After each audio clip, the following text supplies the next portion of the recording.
So, good afternoon mga idol. Meron po tayong ngayon dito na video tutorial about sa loose compression compressor, refrigerator and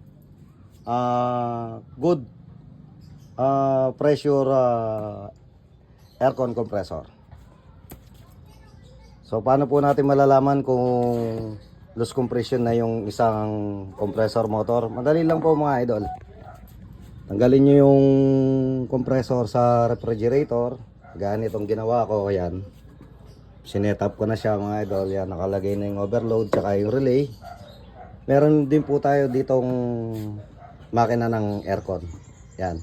Pero itong makina ng aircon good to. Maganda yung niya, pressure. Kaso kaya magkaiba. Papakita ko lang sa inyo mga idol kung paano yung yung good pressure tsaka hindi na loose compression na yung isa maganda pa yung compression. So dito muna tayo sa loose compression mga idol. So ipapakita natin paano natin malalaman kung bakit nasabi kong loose compression siya. Isasaksak natin. Yan mga idol, naririnig niyo naman maandar.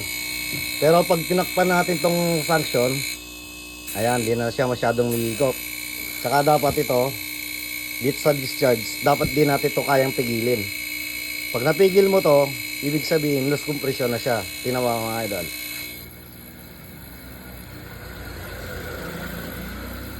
Ayan o, kayang-kaya ko siyang pigilin. O. Yan. Yan ang loose compression. Ito naman yung isang sample na maganda pa yung compression ng isang compressor. So, itong makina natin sa sa aircon. Isasaksak ko muna mga idol. Yan. Pipigilin ko ngayon dito mga idol. Tingnan mo. Pag binitawan ko yan, napakalakas ng pressure. Tingnan nyo. Isa pa.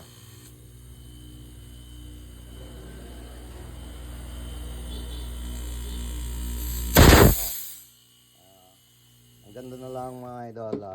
Thanks for watching at sana po i-subscribe nyo po yung aking channel para po sa mga susunod na video tutorial. I-like and share na lang po ang ating mga video.